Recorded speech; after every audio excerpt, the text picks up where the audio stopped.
Okay, can you hear me now? Yeah, okay. I wasn't sure if that was me. Perfect. Let me start over. I apologize.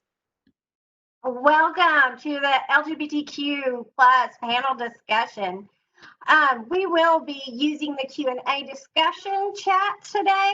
So if you have any questions, post them in the Q&A chat, and we will get to them as soon as we can and answer as many as we can today. But first, let me introduce our panelists. We first have Brandon Mack. He is a community activist and sociologist dedicated to issues related to the intersections of race, gender, and sexual orientation. He has conducted research on ephemophobia. Sorry, I skipped that word. It's a little difficult for me. The negativity related to effeminate gay men. His work has been featured in GLAAD Media Award-winning article, and he has presented his work at national conferences such as the National LGBTQ Task Force, Creating Change, and NBCJC's Out on the Hill. He's the lead organizer with Black Lives Matter Houston, co-chapter director of New Leaders Council Houston, and screening committee and education and advocacy chair of the Houston LGBT Political Caucus. He is also the research coordinator for the mayor's LGBTQ plus advisory board.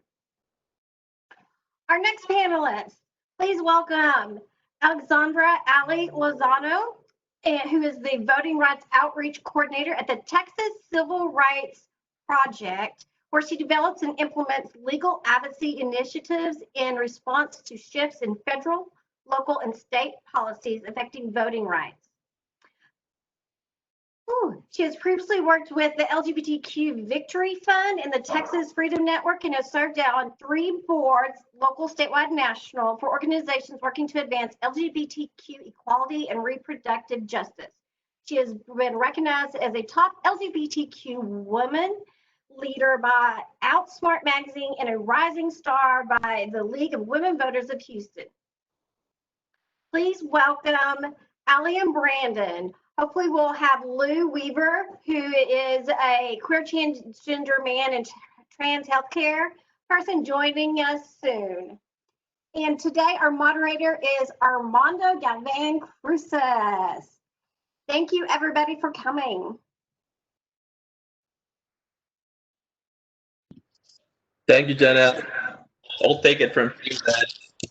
That was a great introduction. Again, I'd like to welcome everyone. Bienvenidos. I'm Armando Galvan Cruces, Student Life Coordinator, and I'm extremely excited to be here with our amazing panelists for this panel discussion. Also, just a friendly quick reminder, as Jenna mentioned, you'll be interacting with us through the Q&A box that is located on your right-hand side, and we will be answering the questions that you post once we finish our initial discussion of the session. So thank you to our panelists that are here with us today. And let's go ahead and start with some of the topics we have. And I'll start with you, Ali, in our first topic that we want to have a conversation about, intersections of LGBTQ plus rights and how it's affecting voting rights. So if we can open with that and just start with that, the conversation here.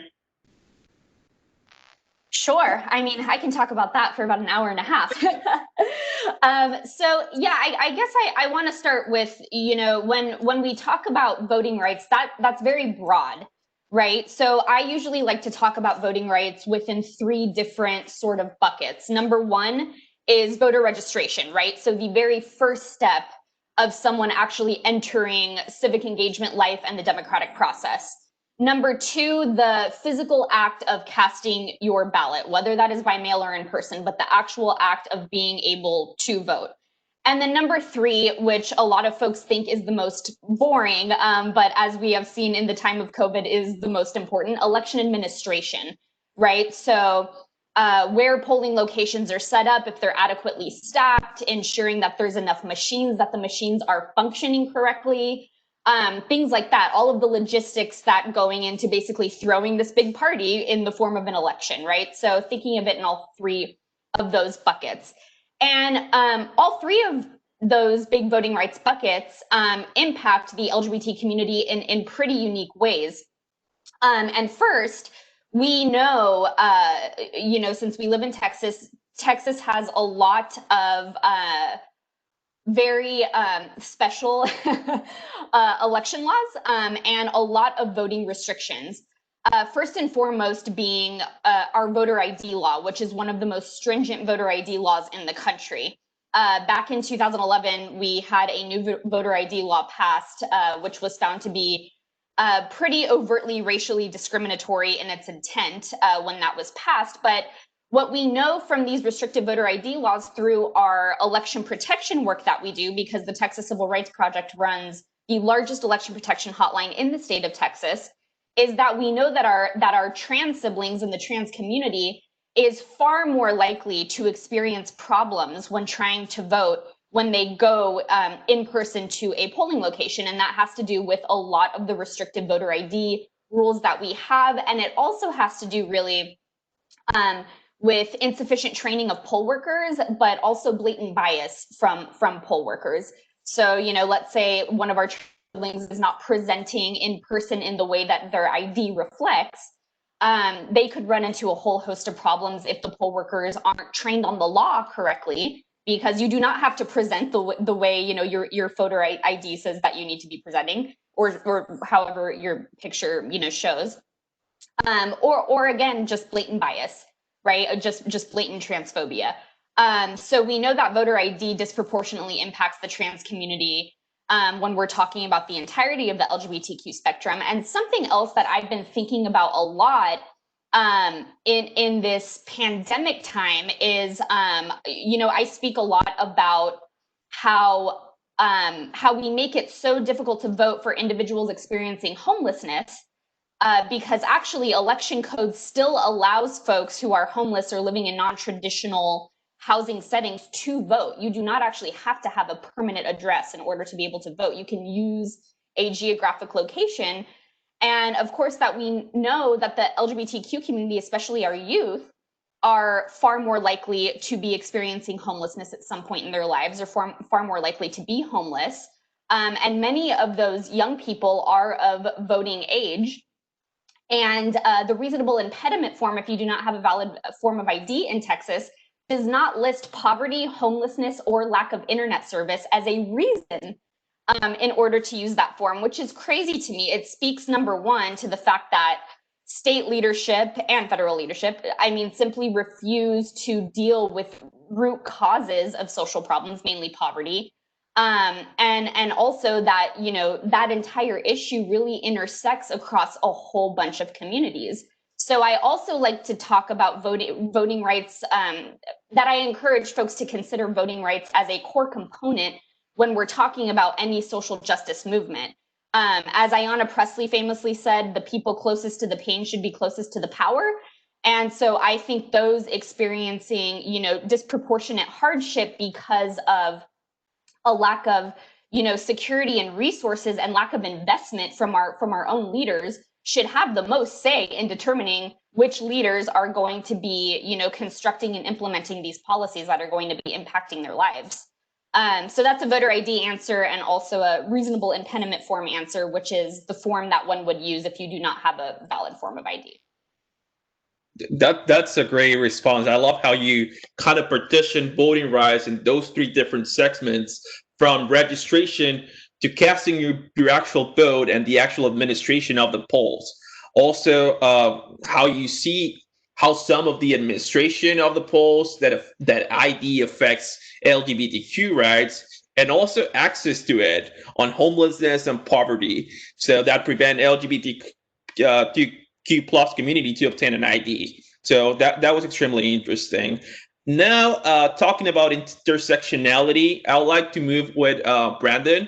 And I know you have a lot of expertise on this topic, and we'll like to kind of see how the police brutality and that is impacting Black LGBTQ plus community. It's similar to what we see on voting rights. So if you, Brandon, can talk to us a little bit about this topic. Absolutely. And thank you once again, Armando and Jana, for putting this together. And always great to be in a space with Ali and Lou, who are my fellow fighters in this fight, so that we have true, actual equality in our country. When it comes to police brutality and when it comes to intersectionality overall, this is going to be about all of our issues because we are not single people. Okay, fundamentally, intersectionality is all of you bringing all of yourself into a space, right? So whenever I enter into a space, I bring all of myself. I bring myself as a Black man, as a same gender loving queer individual. All of that comes into the space with me. And the same is true when it comes to police brutality. Now, we definitely hear about several cases of police brutality that make the national attention, such as George Floyd, Breonna Taylor. Those are cases that predominantly are Black, cisgender, heterosexual individuals who make the national scene, and their lives definitely fundamentally matter. Their cases are fundamentally important. But the problem is that many of the cases that involve Black LGBTQ plus people go unnoticed. So, for example, Tony McDade, Black trans man in Tallahassee who was killed by police. His particular case does not get as much attention. One of the main reasons is because of his identity as a transgendered male. Then you have numerous cases in this year alone. There have been over 31 Black and brown trans folk who have been murdered in the United States overall. Some of those issues involve police brutality, some of them don't, but still, the fact that those particular cases don't get the same attention shows that we have a fundamental problem and a devaluation of Black life, but especially a devaluation of LGBTQ plus lives. The ways that this intersects is, once again, we as Black people bring all of ourselves into any situation. So we already have a disproportionate issue when it comes to the relationship between police and Black people. Then when you add the LGBTQ plus identity to it, it even gets further exacerbated. And what I mean by that is the way that these cases are treated by the police. Many times these cases don't get equal treatment, equal attention, equal care because of the individuals who are involved and who are the victims. So, for example, we don't see the same level of resources being allocated toward cases where Black trans folk have been murdered. We don't see the same attention to seeking out justice or prosecution of those individuals. So why is that? It goes back to not a respecting of those intersections and devaluing individuals who are on the LGBTQ plus spectrum. So we fundamentally, if we truly care about police brutality and if we truly care about Black Lives Matter, we got to care about all Black lives, especially our most marginalized and most devalued being Black trans folk and Black LGBTQ plus folk. So those are where you're going to see those intersections. Because trust me, no matter how much training, and I'm a big proponent of this because oftentimes what I hear people saying is the resolution for police brutality is more training and more understanding. They've been trained. They know we exist. This is why you see these calls for the overhauling of the police system, the defunding of police, and the reallocation of those resources to other individuals. Because, for example, I love social workers. They get overworked. But yes, I love social workers because social workers get training inherently as part of their education on LGBTQ plus issues, which is the reason for why you're seeing a call for them to be utilized more in responses related to mental health and in also some of the other issues related to what police would currently be called, because they would automatically bring an intentionality and an understanding of LGBTQ plus people that isn't inherent in the training of law enforcement. And also the profession in and of itself was built off of devaluing Black people. Let's not forget that the first police officers really in the United States were slave catchers.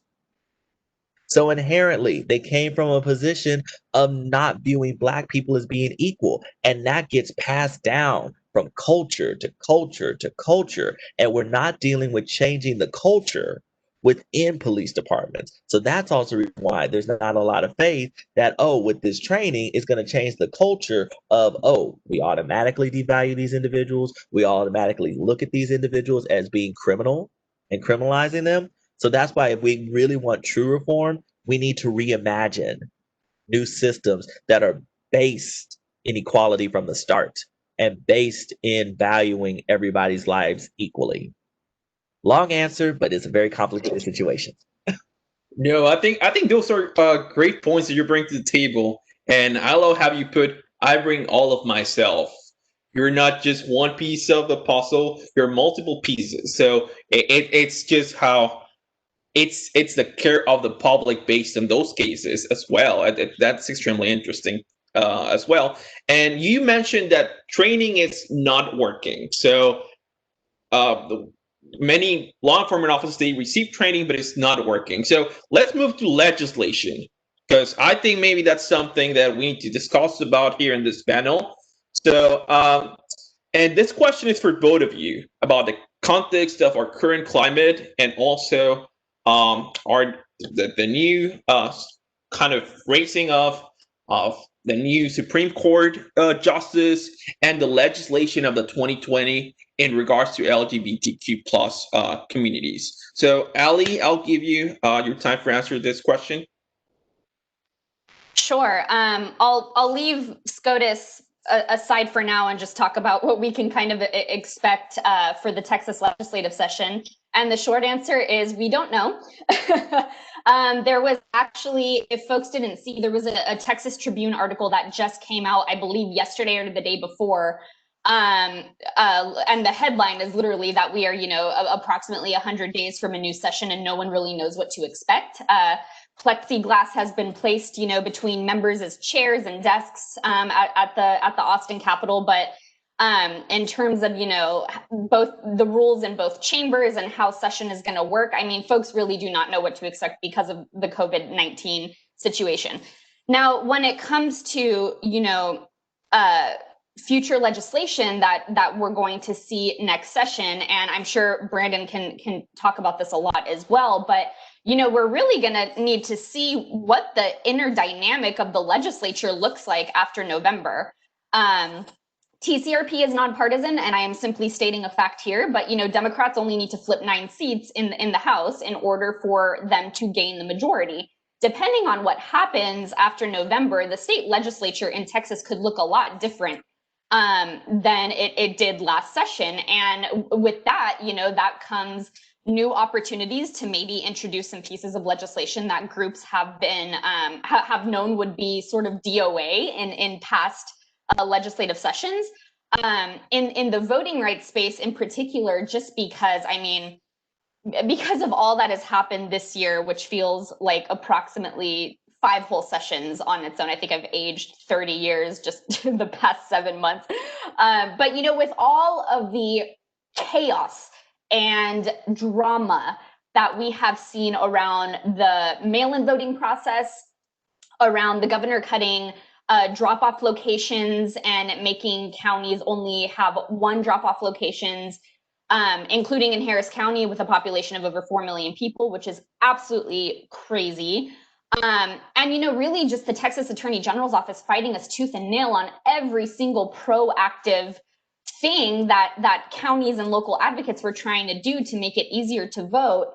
I think there is particularly unique opportunity this coming legislative session to pass some really good voting rights legislation. Now, on the other hand, when we're talking about, other legislation impacting the LGBTQ community, whether it has to do with criminal justice or with, funding, maybe budget, pieces of the budget, things like that. And I'm sure Brandon can talk about this a little more, but I think it's still going to depend. One of my concerns, in the same vein, in the same way that I am optimistic around the potential to introduce some really good pieces of voting rights legislation or whatever piece of legislation on whatever topic, even if the ideological pendulum swings in the Texas legislature, I'm also concerned about backlash from, folks who do not like how that pendulum has swung. So in the same way that I'm optimistic, I'm also concerned about backlash, naturally in Texas, and especially since our demographics are changing so quickly, and a lot of people are very, very unhappy about that. So I think the legislative session is going to be very interesting. I'm not really sure if anyone really knows how it's going to work yet. The other thing I do want to note is that I'm hearing whispers, we are hearing whispers at TCRP about the potential for there to be up to 2 special sessions. And I also want to remind folks that we are, just wrapping up the census. And in conjunction with the census, we go through a new redistricting cycle every 10 years. A redistricting cycle determines who is going to hold political power for the next decade in our state. And for the first time this year in 2021, Texas is actually going to be going through our first redistricting cycle in over half a century without protections from the Voting Rights Act. And that is because in 2013, the Supreme Court of the United States gutted the Voting Rights Act, specifically the Section 5 safeguard provision. And, that required Texas legislators to really not engage in any funny business when redrawing district and congressional lines. And now we don't have that protection for the first time since 1965, coming up now in 2021 in the middle of a pandemic. So it's going to be quite a ride. Everyone should buckle up. And I am feeling more optimistic than I have in past sessions. I've done 2 other sessions about, the potential for proactive, positive pieces of legislation around a lot of issues, but simultaneously, I'm also still being cautious around the very real possibility of backlash. Thank you, Ali. I see there's a positive cautiousness on your on how you're thinking about those different issues that we're facing with our new legislative session for next year. Now let's go with Brandon. Can you go ahead and kind of talk a little bit about this? Just to build off of the amazing remarks of Ali, the thing that I need people to understand is this. I know, and this is a nonpartisan group, a nonpartisan conversation, but I need people to understand this. And this is the reason why voting is so important. I know many of us are concerned about the federal government, and I'll talk about why we need to be concerned about that, especially as an LGBTQ plus community. But I need us all to understand the further down you get on that ballot, the closer you get to yourself. So that's why we fundamentally need to make sure that when we vote all the way down to the end of the ballot, but we also vote in our best interests. This isn't about parties. This is about best interests because of exactly what Ali just mentioned. We have the potential of changing the makeup of both chambers of the Texas legislature. We still have to contend with there being a different person at the top of that government. Now, with that change makeup, it is going to change the dynamic. But once again, we need to make sure that we're sending representatives and senators who are representing our best interests, because that's going to determine what bills are being written right now, because many of the legislation right now that's going to be proposed is being written right now. So that's why you need to have those conversations right now with who's representing you to make sure that they are writing the bills and the changes that you want to see. And at the same time, we need the census to be done, because that is not only determining the allocation and the drawings of the maps, it's also the allocation of resources. And we need resources to really fix a lot of our issues. So that's why I am stressing everybody, do your census, but also vote all the way down. Now, with respect to this Texas legislative session, some things to definitely be mindful of. Conversion therapy is still an issue, meaning those therapy centers where they send individuals who are LGBTQ plus identified with the belief that, through these programs and through these therapies, or in every bit of air quote, can somehow convert you and change you. It has been proven, so many studies, so many individuals who have gone through that it doesn't work, and that it actually is inflicting trauma. that could potentially be on as a piece of legislation this upcoming year to either outlaw it or to strengthen it, because we have seen it on both sides. We remember, unfortunately, the infamous bathroom bill. That is a potential to still come around again in this upcoming legislative session. So literally, things that impact us as LGBTQ plus people on a day-to-day basis could come up in legislation.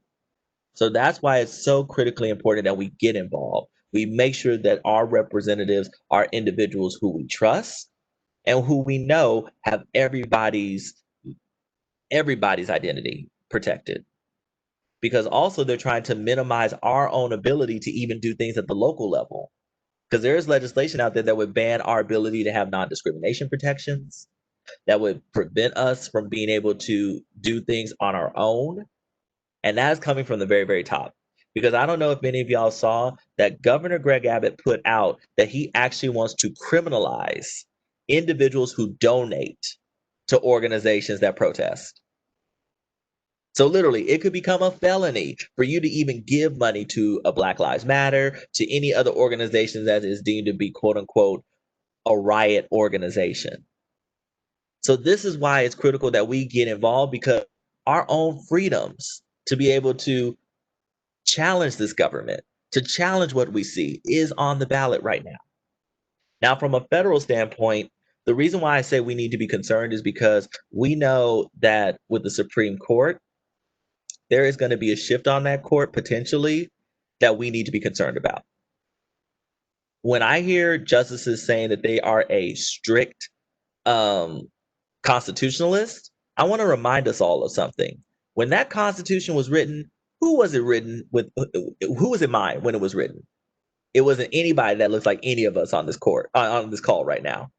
That Constitution was written with property owning white men, heterosexual, cisgendered white men at the center.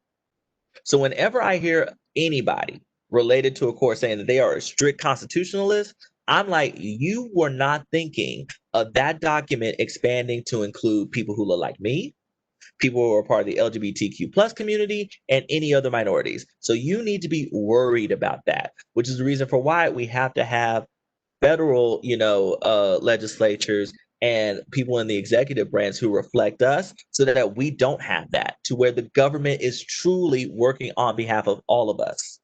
Because there are some people who want us to go way past the 50s and back into the 1800s, and some people even back on down to 1776, in which case we are all in trouble because we were not in mind with this government. So our vote is one of several pieces of arsenal that we can use to make sure that our government is truly reflective of us, our wishes, and our intentionality and positionality as people. Thank you so much. And can I mention one more thing about legislative session? I also just want to note for folks that I know we keep saying legislative session next year, but the pre-filing of bills starts November 9th. So legislators can actually start filing their own bills in a month. So I still say next year, right? Because it starts January 2021, but the pre-filing of bills actually starts November 9th. So we all need to, I know it's just so much, we have the election and we have the pre-filing of bills the week after. So we'll all have to stay on our toes about that. Thank you. I think this 2020 doesn't want us to move forward. So thank you both for your remarks on that topic regarding legislation. And just speaking on Brenda's response, we'll move to our next topic / question. And that's the implication of voting and understanding the importance of each candidate on the ballot. How will local elections impact our communities directly? So let me just go ahead and start with Ali now. Sure. I mean, so as Brandon so beautifully put, I mean, the lower you get on the ballot, the closer you get to you, right? I mean, really, a lot of the things that impact folks on a daily basis are done at the local level. So local elections are so important. And, I think whether we're talking about the local, statewide, or federal level, the voting is a tool, right? It's one tool that we have in our toolbox in order to achieve collective liberation, in order to achieve a more just and equitable community and society. It's just one tool, but it's a critical tool. And I think it's important when we're talking about, paying attention to candidates at the local level, that we remember to not put candidates on a pedestal, right? Because they are human beings and there is no perfect candidate. Everyone is flawed. And there's never going to be a candidate with perfect policy stances on every single thing, that folks want. Everyone is just too different. But to Brandon's point, just about the dynamics and the makeup of specific governmental bodies, right? I mean, it makes a difference. It makes a difference in what policies we see proposed, what policies we see implemented. And also, at the local level particularly, and I've seen this a lot with voting rights, is we always have to be mindful of the distinction between intent and impact. So for example, if we're talking about countywide polling, which Harris County has, that allows voters to vote at any polling location during the early voting period and on election day. So you're not mandated to just go to your assigned precinct on election day. That's great, but in Texas election code, actually, counties are legally permitted to close up to 35% of polling locations during the first year of implementing that program, up to 50% of locations after the first year. So we're advocating at the state level for that threshold to be shifted so that counties are legally required to keep open at least 80% of locations. Anyway, that was kind of a digression, but yes, local level, when we're talking about candidates, it's super important to research candidates. The League of Women Voters has an excellent nonpartisan voters guide available for people to look at. And particularly this year, what I really want to know is that folks can expect the ballots to be really, really long. Between like Dallas County and Harris County, it's between like 30 and 50 pages. So folks can expect their ballots to be very, very long this year when they go to vote. So I highly encourage the nonpartisan voter guide from the League of Women Voters. There's other voter guides. I know the Houston GLBT Political Caucus does an endorsement card. All these different resources. But voting as a tool for collective liberation, local level, extremely important because it's the closest to you. Thank you so much, Ali, for those remarks. They were wonderful. Let's go now with Brandon. Brandon, you talked a little bit about it, but you want to expand a little bit more on local elections and how they matter? Absolutely. As I mentioned, the further down you get on that ballot, the closer you're going to get to what impacts your life. So let's talk about some of those things that are on the ballot this particular year for us. So we got to think once again that local politics matter because it is what's going to impact us. So right now we have the district attorney is on the ballot. The district attorney determines what cases get prosecuted and how they get prosecuted. So if we want to prevent what happened to Breonna Taylor happening to any Black woman or Black person in Harris County, that means we need to find someone who's going to be on the side of making sure that cops get prosecuted. If you want changes in law enforcement, you got to think about who controls law enforcement. That's going to be our county and city officials. We have a county commissioner's race going on right now. So if you want that county makeup to be a makeup that they are going to be responsive to defunding the police, responsive to reallocating those resources, responsive to holding police accountable, then you need to care about that race. We also have constables that are up. We talk about right now, and it has been on the national news, that we have a problem with evictions due to COVID. The justice of the peace are the ones who handle that, but it's the constable who's the one who goes over to that house, knocks on that door, and unfortunately ruins that person's life. That means we need constables who are going to be responsive to the needs of the community and responsive to COVID-19 to not necessarily inflict those orders and give a lot more grace and space for individuals to figure out, what am I going to do in this situation? So that's the reason for why we have got to be connected, because it is those elections that are going on right now. do your own research because you definitely need to trust yourself. Look into those organizations that are doing this kind of work that align with your values. So as Ali mentioned, League of Women Voters, their voter guide is nonpartisan. It provides direct answers from those candidates so you can see exactly where they're at. Also, remember, politicians are elected employees. Okay? Elected employees. We hire and fire them.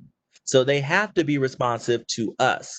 I know it seems easy for us to be deferential to them, but remember, they work for us. So they need to truly be deferential to us. So don't be afraid to contact that office.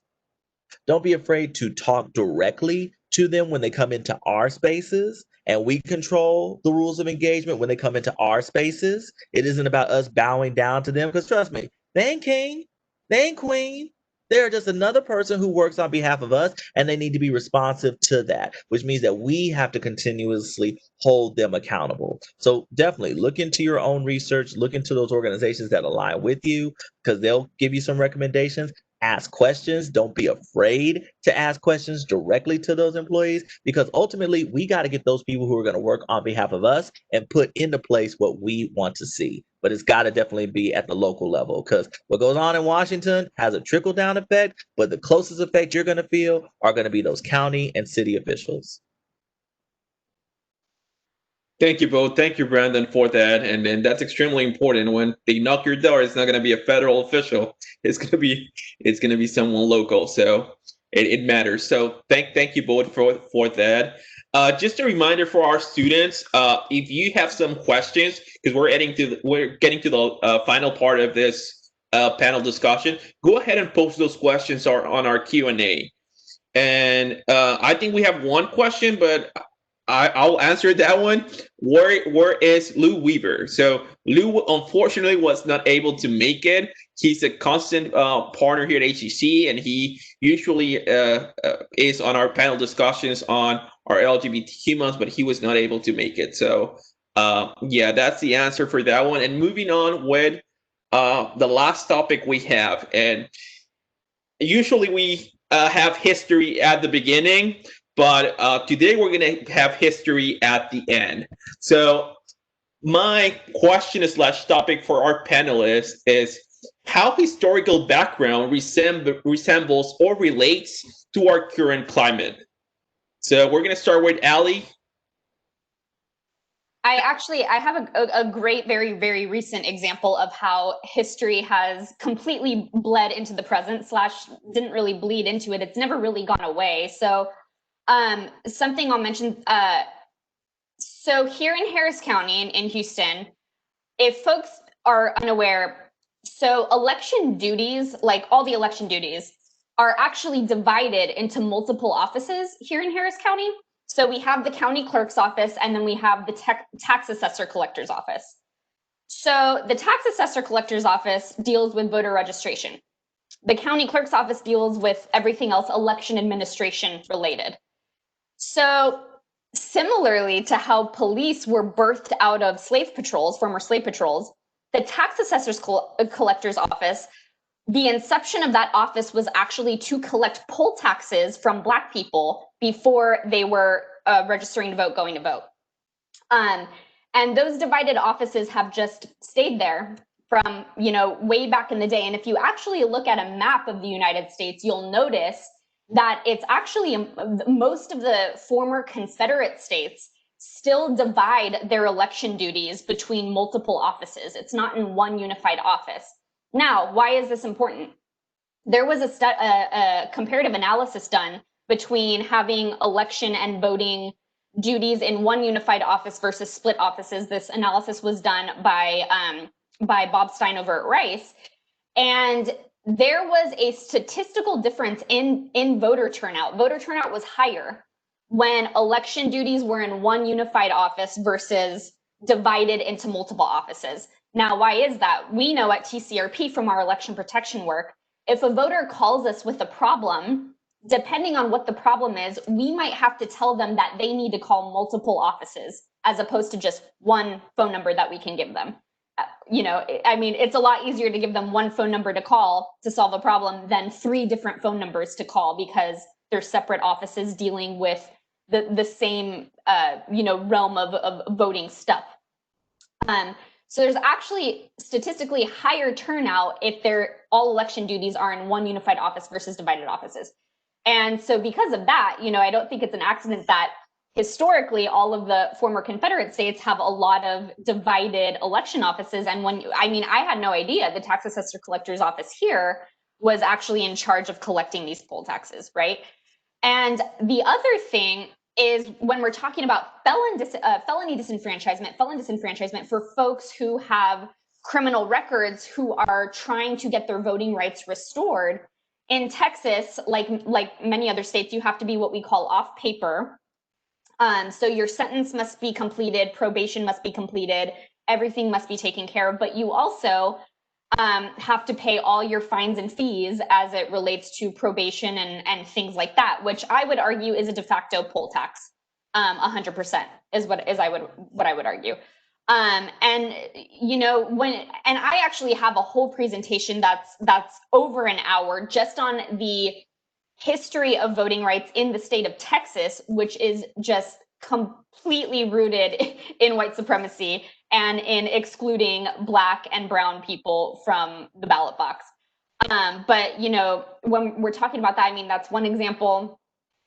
With felony disenfranchisement, and then also with these sort of divided offices that we saw from, entities that were initially, birthed in order to collect poll taxes from Black folks.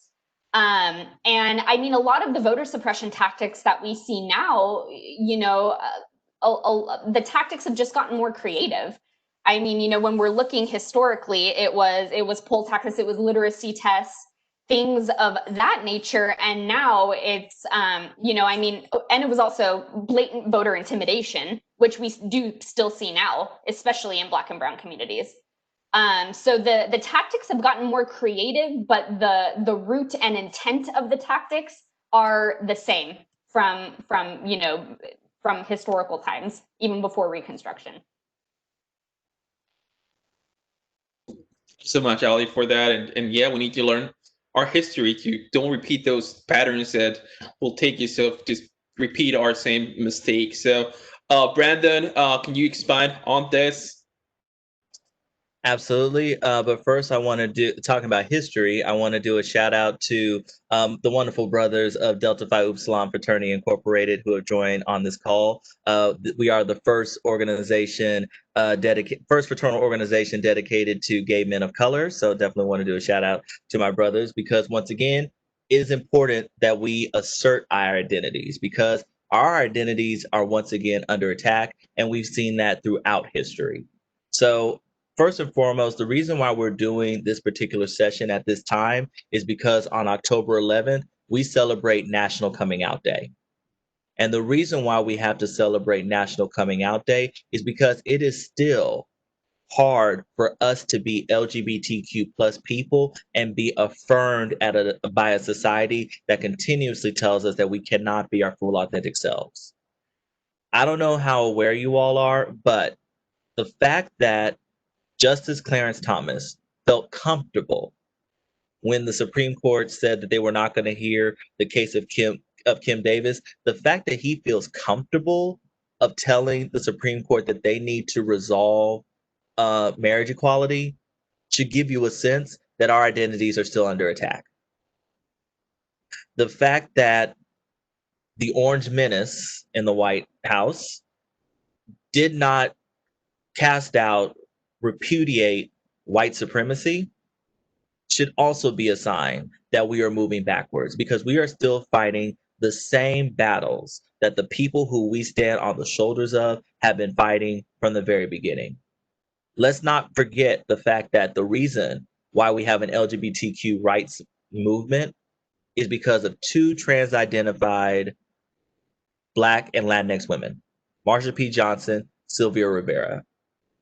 They were fighting for their identities to not be preyed upon by police back then. We are still fighting to this day for our identities to not be preyed upon by police and for our lives to be attended to the exact same way as everybody else. The fact that back then we had an Emmett Till, we now have a Breonna Taylor, a Tony McDade, a George Floyd, and too many others. So we're moving backwards as a society. And it's our elected officials that are demonstrating that we are moving backwards because they're carrying those same mindsets of not equally valuing all of us. So we are seeing history destined to repeat itself. So we got to intercede every single way we possibly can. And that means using all the tools in your toolbox. That's using your vote to make sure that we get the right folks in the office who reflect our values. That means protesting. That means marching. That means rallying. It means uplifting, shouting out everything that you believe in to let them know we're not going to stand for moving backwards. We're only moving forward, and we're moving forward in an equitable way where all of us are going to be attended to. Thank you so much, Brandon, for those remarks, and thank you, Ali, as well. Now let's move to our Q&A section that we have. I think we have one or two questions out there. So I'm going to go ahead and read the first one we got. If someone has issues when trying to vote, what can they do? And Ali, go. Yes. So Texas Civil Rights Project has an election protection hotline. As I've mentioned, the number is 866-OUR-VOTE. I mean, if you go to, maybe I can type it in the chat, I'm not sure, but Texas spelled all the way out, texasvoterprotection.org. You'll see the number. That number is also available in Spanish, in Arabic, in several AAPI languages, and ASL. And we also have a direct line to the Disability Rights Texas hotline. So literally any problem at all, you can call the hotline. No problem is too small.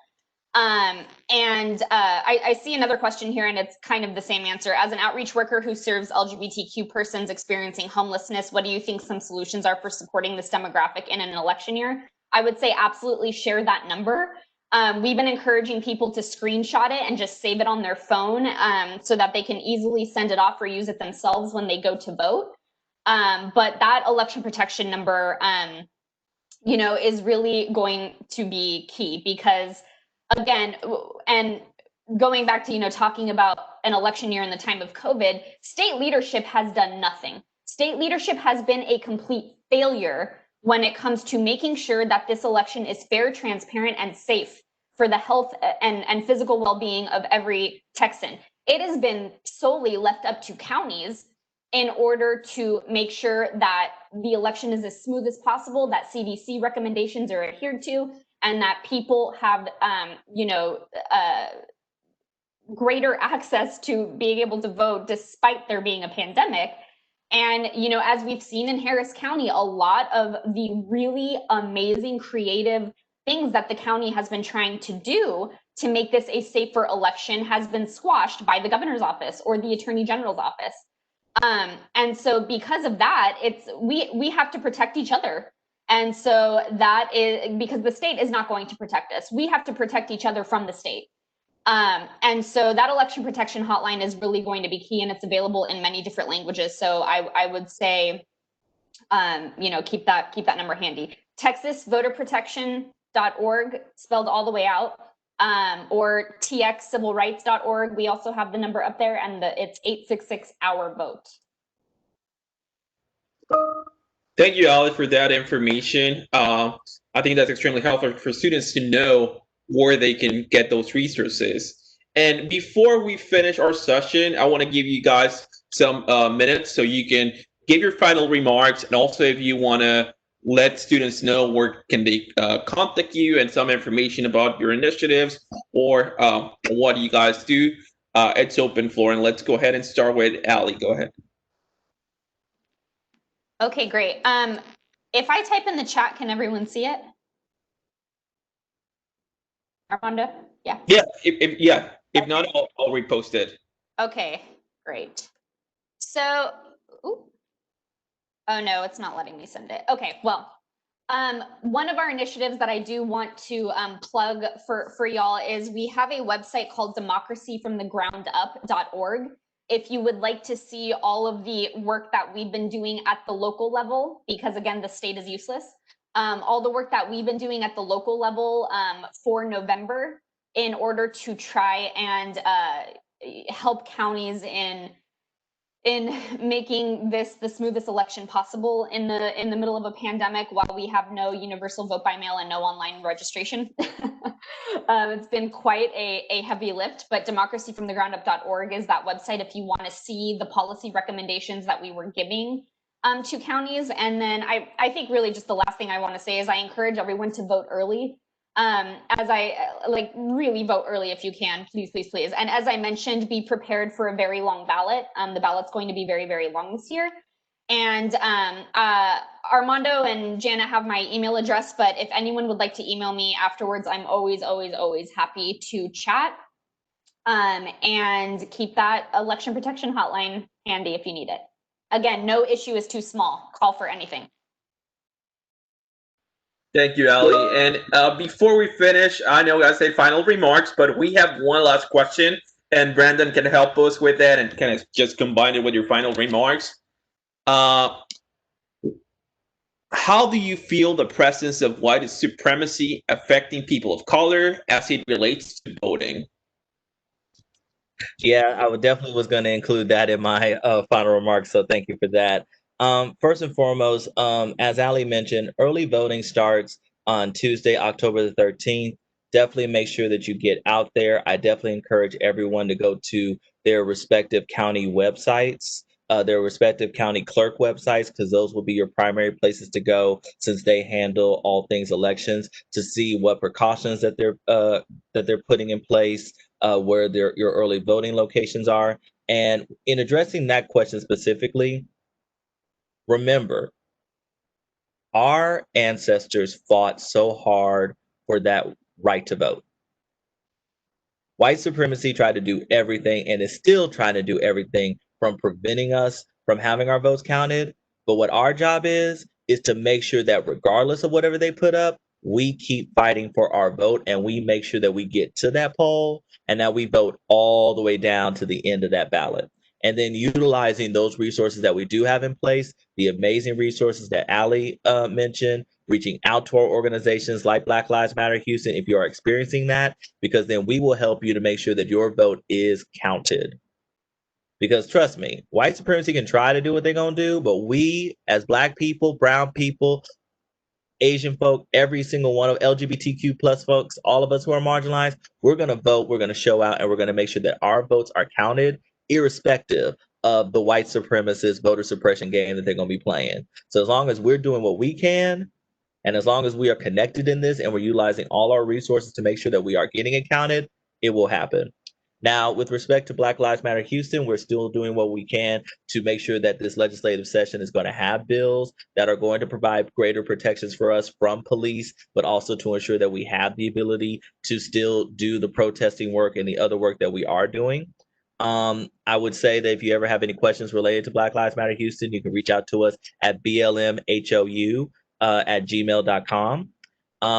Also, the Houston GLBT Political Caucus is also a great resource in terms of LGBTQ plus supportive policies and also candidates who have been vetted by the community. You can reach out to thecaucus.org for that card and that information. If you ever want to contact me personally, you can find me on social media at the Brandon Mack on all platforms. I want to thank our panelists for this great discussion. I think it was pretty informative for everyone to know the issues that we're facing coming up. So we thank you for that. And just one more thing before we leave. Ali, can you repeat the hotline number? Because we have a lot of questions in regards to voting rights and issues that are coming up. So if you guys have any of those, Ali, what's the number? Yes, it's 866-OUR-VOTE, and the number is 866-687-8683. And again, I'll email that over to y'all so that you can share it with all the attendees. But yes, that is the number. And it's also like my cover photo on every social media platform on earth that I have. So my Twitter is at Ali, A-L-I-R Lozano, if you want to see that. And my Twitter is all voting all the time. So y'all can definitely see the number there and any other updates that that occurred during the early voting period and on election day. We sued Bexar County yesterday, so it's going to be quite a time. Thank you, Al, for that information. And yeah, Ms. Janet Bias will put that information on the chat. Well, finally, I want to thank you guys for all your remarks and comments and things that you have to provide to our students. And also I want to thank our students for being able to attend this session and participating here. So thank you so much. I'm going to be wrapping up, and have a great day, everyone.